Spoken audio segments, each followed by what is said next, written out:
sailors who have spent nights out on the water, what's the sketchiest encounter you've had out there in the dark?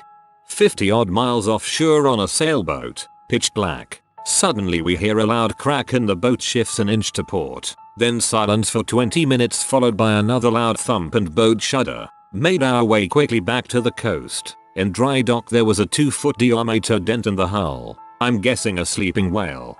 So I'm just lying there, and something from the surface beams me like you wouldn't believe. When you're in the middle of the ocean and realize that if you got dumped in the water it is likely that no one would even notice you missing for a while, and it's a big freaking ocean to go looking in for one guy.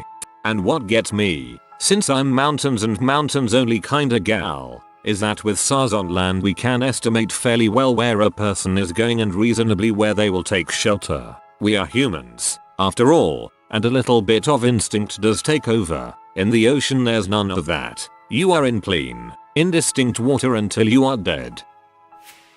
I heard what I'm assuming is a whale breaching while it was pitch dark. It'd be cool if I could see it, but at night when I have no idea what's out there it was kind of spooky. Sounded like a lot of water shifting around and big splashes in the dark. I don't see what else it could have been. Not really an encounter, but we had a man overboard at 2 AM, 8 days into a 21-day sail from the Galapagos to Polynesia. Really heavy weather and couldn't snuff out parasail, and someone came forward without being clipped on and got knocked overboard. Took us about 25 minutes to get them back on board and 3 hours to sort out the lines, etc. In terms of encounters, huge groups of luminous jellyfish are pretty weird to see at night. Curious whales, dolphins are really cool. Probably the sketchiest is coming close to container ships during the night. Those things don't change course unless it's essential. 2 situations. 1. I was on a tanker somewhere in the middle of Indian Ocean. Graveyard watch. Fairly good weather. Good visibility. I notice a lighthouse light ahead of me. Looks far but it is very distinct. Flashes rhythmically. Quite bright. I check the radar. Nothing. I check the chart, nothing for at least 400 miles. I continue to observe until it just stops abruptly. Freaked me out a bit. 2. Waters near Philippines. Quiet watch. Few fishing boats in the area. Suddenly I notice a very faint light dead ahead of me. Looks very far. Nothing on radar. Can barely see it. I thought I have some time until it shows up on radar, but something was telling me to alter course to starboard. So I did, and 1 minute after the alteration I was passing a tiny fishing boat by about 200 meters with one guy with a crappy torch on board. If I didn't act on my instinct I would have ran him over. The actual dark. It is pitch black out in the middle of the ocean. That can be quite unnerving. On the upside, on cloudless nights the night sky is breathtaking. The water is also breathtaking as well. Out at sea at night, no moon, pitch black. I'm talking shooting the crap with a shipmate and out of nowhere whoop. The loudest slap I have ever heard. My buddy literally screams, WTF, a flying fish, right in the face. That was 40 years ago. I'm still laughing. This is amazing.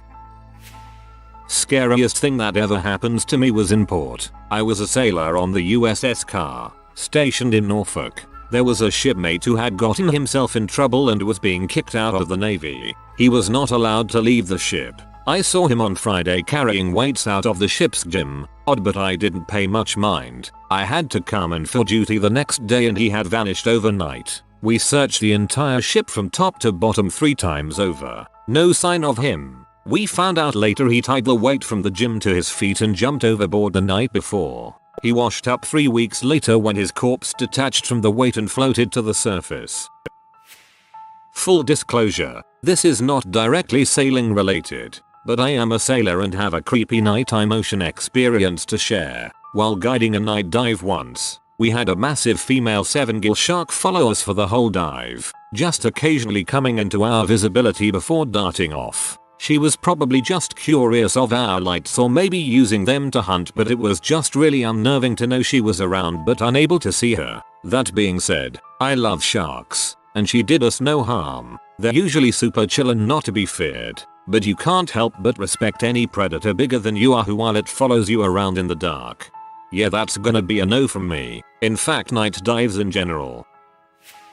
sailing just a couple miles off the Norwegian coast, in an old 14-feet dinghy all by my lonesome. Well, sailing is the wrong word. I was drifting in near zero wind, barely making a knot of headway. That's why I was still out there. I had planned to spend the night on a small island, but getting there took forever and it got pitch dark. No matter, I was safe enough and it was kind of nice to have the nighttime ocean all to myself. Not a ship in sight anywhere. I had oars and could have rowed to my destination in an hour or so, but didn't feel like there was any need to hurry. Had left the outboard motor ashore because of hunting laws against shooting from a motorized vessel, and I was going after migrating geese. At my position it was calm and quiet, but all around the horizon I saw flashes of lightning so far off that I heard no thunder. As I relaxed and enjoyed the quiet spectacle of distant lightning, all of a sudden I heard someone or something draw a labored breath right next to me. It was unmistakably the sound of breathing,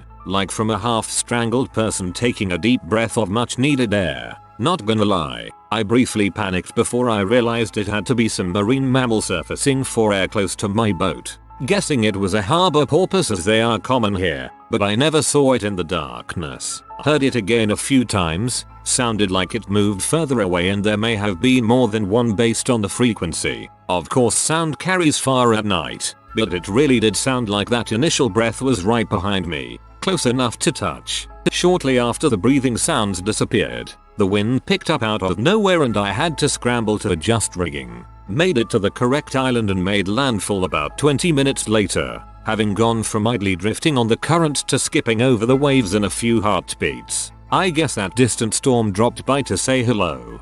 That's actually really scary. Maybe it's not the best idea to be scrolling through this late at night. Coming through a part of the Mediterranean with a lot of oil platforms. At night, I was Con. One of the other ensigns was Judd, and our navigator was Ud. Nav ducked into the chart room, so it was just me and the Judd when we saw what looked like another oil platform on the horizon. Only it wasn't showing up on either of our radars, it wasn't on the chart, and the laser rangefinder wasn't working. So the two of us are watching this thing get closer and closer, and we were about to call the captain up to the bridge. Judd had just picked up the phone, when Nav walks back into the pilot house. Takes one look at the two of us freaking out and goes, "You guys know that's the moon, right?" The quartermasters left that one out of the deck log. Underway, early March in a snowstorm, well east of Cape Cod. Moderate season ship is rocking pretty good. We lose power and go beam to the seas, except for emergency lighting, which was not much because our battle lanterns were garbage, and personal mini-mag lights. It's dark as heck at times. The worst part? You could hear the creaks and groans of the ship. It was intensified when the ship would take longer than normal to right itself. It made the ship seem much older than it was. At times like those, I would say to myself, should have went to college, dipshit. More weird and sketchy, but squid fishermen. Hundreds of them with white lights in the middle of the night and in the middle of what we thought was nowhere. They were small boats, so we saw the lights well before we saw them on radar. Kind of freaked until we got closer and realized what they were. It's great approaching them at night and the horizon is getting brighter and brighter before the first comes over the horizon. Annoying to sail through though. The ones with lights on are stationary, but it's the one without lights that is moving. But because you are blinded by the bright ones up, they are usually made of wood. Really annoying. I was on a friend's boat in the San Francisco Bay a good number of years ago. It was well past dark and I was enjoying the ocean breeze leaning over the gunwale. All of a sudden something black exploded out of the water while cutting loose this slobbery snarling bug. All I saw was a flash of crazy sharp fangs silhouetted by a black greasy looking mass before it crashed back into the water. After everybody came running to see why I was screaming and crapping my pants, it was explained to me that I probably saw a sea lion jump out of the water and surprise at the boat passing so close to it. Yet that sounds like a sea lion. They have that name for a reason. Not a night encounter but still sketchy. October 1986. Early morning. 0730. Steaming on the rum line from the Cape Cod Canal to Mt. Desert Rock. Skirting Matinicus. It was dungeon thicker fog. Visibility about 200 yards. No radar, so we were steaming along at 5 knots. All of a sudden my depth sounder showed a shoal below is at 140 feet. We were in 600+ foot depth water according to the charts. I'm in a panic in the wheelhouse trying to figure out how we could be so far off course to be in 140 water. This was before GPS. We were getting sat-nav fixes every 30 minutes. About 2 minutes later, the sounds of hovering helicopters was on both sides of us. Vietnam vet, Marine Corps, Air Wing. I know what a chopper at low altitude sound like. After a few minutes the choppers lifted and went forward of us. My depth sounder had returned to 600+ depth. I am standing in the wheelhouse scratching my head, trying to figure out what the heck was going on when the fog lifted. Ahead of us was a carrier battle group.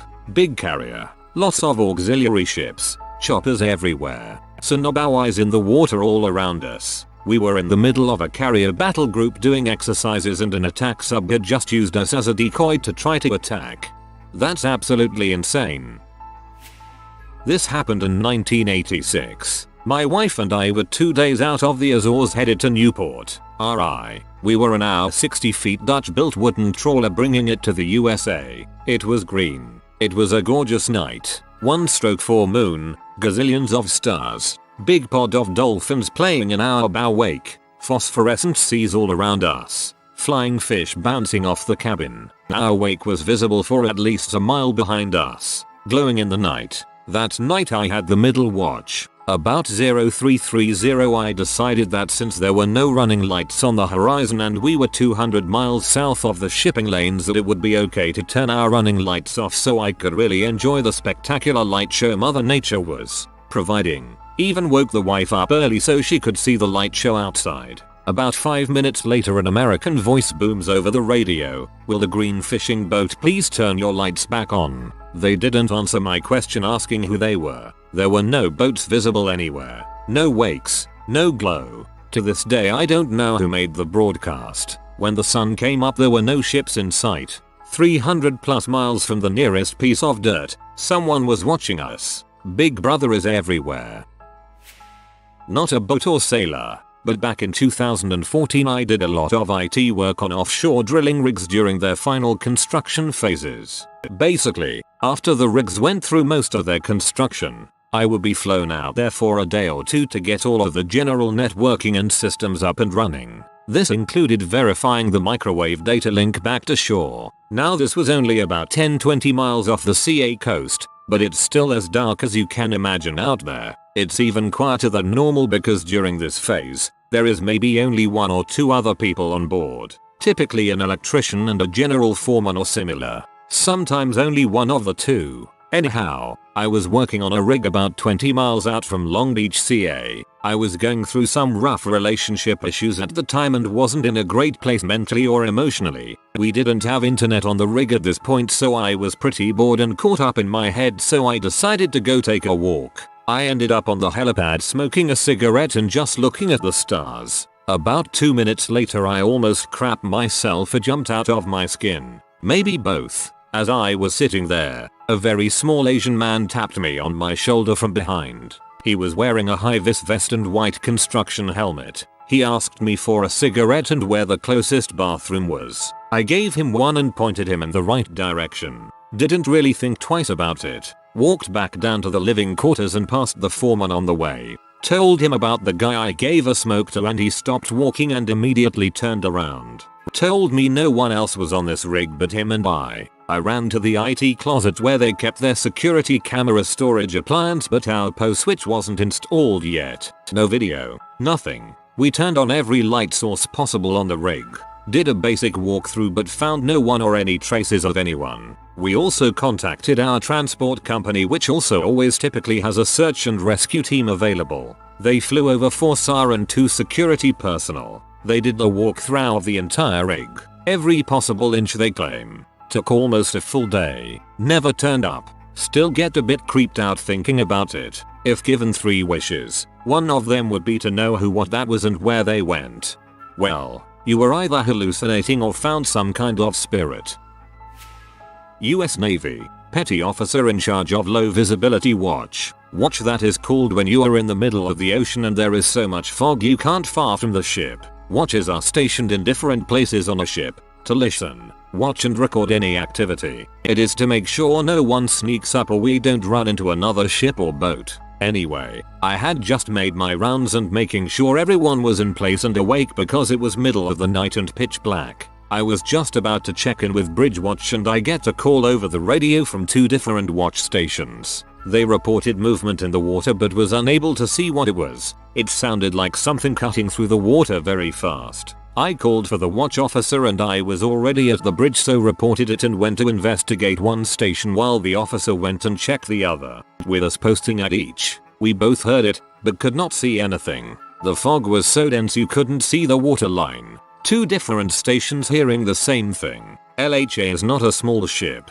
We were all tense. We were thinking the worst. Just then a break in the fog reveals that there are huge fish swimming around us feeding on the algae. The algae was luminous and as the fish would swim through, it looked like hundreds of shooting stars in the water. It was beautiful. Even these words can't describe the beauty. So my report read that it was a huge school of fish. The only people to witness it was the people on the watch.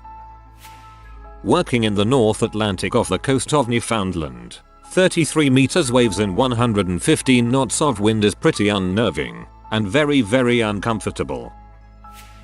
While I was on 31st Mu, one night at like 0100, I walked down the starboard outside gangway that runs from the marine maintenance shops to the gym on the starboard side. It's about 150 feet long, and since we were in blackout conditions, it was pitch black outside. About 2/3 the way down, there was this quiz part of the defense system that sticks out off the gangway, so the hand rope cuts out through there. As soon as I let go of the rope to grab the wall on the opposite side, the ship, which was in otherwise calm, flat water, decided to suddenly drop 10 feet as if it ran across another ship's wake. As I struggled to hold on, I swear I could feel something pulling me, almost as the ship suddenly rocked 45 degrees and I was getting shaken off like water on a dog. Once it recovered, and I got my footing, it was back to flat, calm water. I blindly scrambled as fast as I could to the end, got inside and no one knew what bump I was talking about. Mind you, this is a several 100-ton warship and home to thousands. If there was chop, we'd know. Nevertheless, I took the interior passages after that. I was on board the USS Reuben James in 2012. I was standing watch in combat and decided to take a smoke break on the starboard side windbreak at 3 AM. It was cloudy, so almost pitch black. I had gone down at this time on many occasions and there are usually 1 or 2 other people up that late going out for a smoke break. When I got out there I could see nothing but the cherry of someone else's cig. I face outward and leaned on the brake and lit my Camel Gold and asked how his night was going. Having no idea who I was speaking to but figuring I would find out when I heard his voice description of his night. I got no response. I turned around to see if he had heard me and with my eyes adjusted I would have been able to make him out leaning against the steel wall. As I turned around, the moon cracked out from the clouds and slightly illuminated the small confined area I was in and the only 2 directions anyone could have walked away. There was no one there. I was alone. I had seen the cigarette and the exhale of smoke from someone on that windbreak, but no one was there and no one could have left the smoke deck without my hearing or seeing them. I don't believe in ghosts or the afterlife or any of that nonsense, but needless to say I didn't stick around outside for long. Congratulations, you just met the Klaborterman.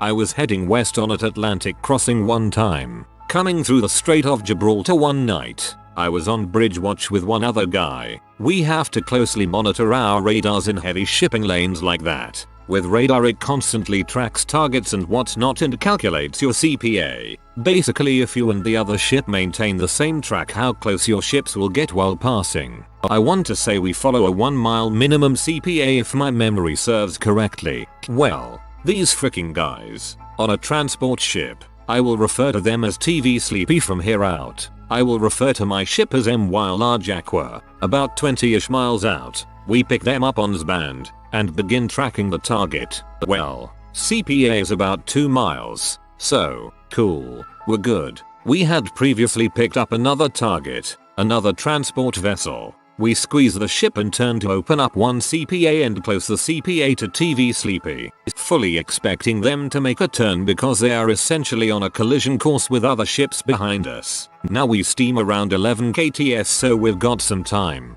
but we had a large butt TV Sleepy closing in at around 20 kts. If you know anything about ships, nothing happens quickly until you need it to. Turning takes a long time, stopping takes a long time. I can't close CPA to the other transport any more than I already had, because it changed course, and was moving faster, much larger. Fair enough, we adjusted course, larger ship has the right of way. We then begin hailing TV Sleepy on comms. TV Sleepy, this is MY Large Aqua, MY Large Aqua, silence. About a minute later, again, TV Sleepy, MY Large Aqua, please acknowledge. Well, CPA is closing now, they're freaking turning into our track. Dope. TV Sleepy, Large Aqua, acknowledge. Still, nothing. TV Sleepy, MY Large Aqua, our CPA is now within 1/4 mile. Please acknowledge. I look at the guy I'm on watch with. You think we should wait, Cap? No need, we'll be fine. I'm sure they're on a shift change or something, he says. Buddy, I think these freaking guys are sleeping. I pick up the radio and hail Port Authority. Port Authority, MY Large Aqua here. I'm not sure if something is wrong with comms, but TV Sleepy won't respond. Port Authority calls back. MY Large Aqua, acknowledged. We will attempt to hail them. They begin the same thing, getting more and more frustrated. Eventually they are screaming at them over comms to respond or they'll be halted and boarded. They finally come back on comms. Port Authority, we hear you. Sorry about that, we had radio issues. The ship starts turning. CPA opening. I call them on radio.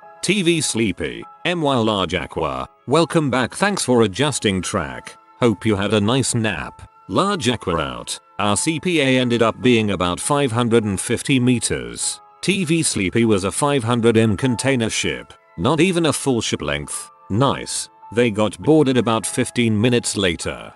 Dang. Intense, but good to know justice was served that day. While fishing in Alaska, after a late opening, we didn't have enough time to deliver our catch before the tide changed and had to let the boat go dry on the bottom until the next tide brought back enough water so we could get to the offload. We went to bed around 2 AM and woke up to the boat rustling about at about 3:30 AM. The tide wasn't due back that soon, so we knew it wasn't the water. We slowly crawled up and looked out the back door to find a full-grown bear on the back deck. The bear had already thrown a 40-50 pound deck plate off the boat onto the sand and was eating out of one of our fish holes. With the boat only being 32 feet, you can imagine the bear took up about 1/2, 3/4 of the entire fish deck. Luckily we were safe in the steel boat, but nevertheless it was a very close encounter. A different season, during a very low tide, our captain ran straight into the top of a reef and set the boat sideways and sinking. We had to escape overboard and be rescued by the Coast Guard. Luckily we saved the boat, got hauled out, and we're back finishing the same day. As fun as Alaskan fishing is, there are plenty of moments like this every season. This is a good one. I knew it was going to be a bear once you said Alaska and low tide. Don't know if it qualifies, but the scariest thing for me was a couple of years ago in the South China Sea. It was a quiet watch, no other traffic around, no fishermen and an overcast, but barely any wind. I went to the kitchenette to get some tea. When I walked back to my conning station, I glanced towards the bow, just in time to see a flashlight being waved and disappearing behind the bow. I threw me tea to the nearest table, ran to the bridge wing, took over controls, yanked the rudder over, and I saw him again. But with a ship, if the bow goes to port, the stern go to starboard. I waited till he was about next to the bow. I then turned to starboard to make sure he'd clear the stern as well. The guy passed right below the bridge wing. I missed him with a few meters. In this area, fishermen are sometimes in tiny little boats made of wood and without propulsion. They will fish alone until they are picked up by their mothership. Usually they have a flashlight or something that burns to alert ships. One of my friends sent me a picture of his radar screen coming into some Asian port. Can't remember which. It looked like the frickin' Milky Way, and I thought Bristol Bay, Alaska was bad. One time, I was helping a guy deliver his 47 feet catamaran from Ecuador to Tahiti. It was the first night out and there was no wind yet, so we were motoring. I was on watch and saw a lot of lights ahead. I had no idea what they were. This was before ice, so I turned 45 degrees to the right to avoid whatever it was. The owner comes up and says, "No, go back to our course." So I did. So in a half hour or so the engine on one side of the boat dies and we're stopped in the water. We get our flashlights and see we're tangled in a fishing net. The fishermen come by in their panga. They start yelling at us in Spanish. I don't speak Spanish, but the owner did and start arguing in Spanish. Next thing I know, the owner grabs a knife and jumps overboard at night and seems to be trying to clear the net. Not mask, no fins, no flashlight, not a big sea, but a bit of swell and the boat is rocking around. He could easily get hit in the head by the sail drive and knocked unconscious or get tangled in the net. I run below and get a mask, fins and underwater flashlight and come back to be ready to assist. Anyway, he survived, but told me later that he did get a bit tangled and thought, this is it. Also, he told me that a few months earlier he had hit a fishing net when he first arrived in Ecuador. Seems like he was on a mission to hit another net. Kinda strange. If you are new to the channel, you can subscribe. I publish new videos every day. Until then, check another video.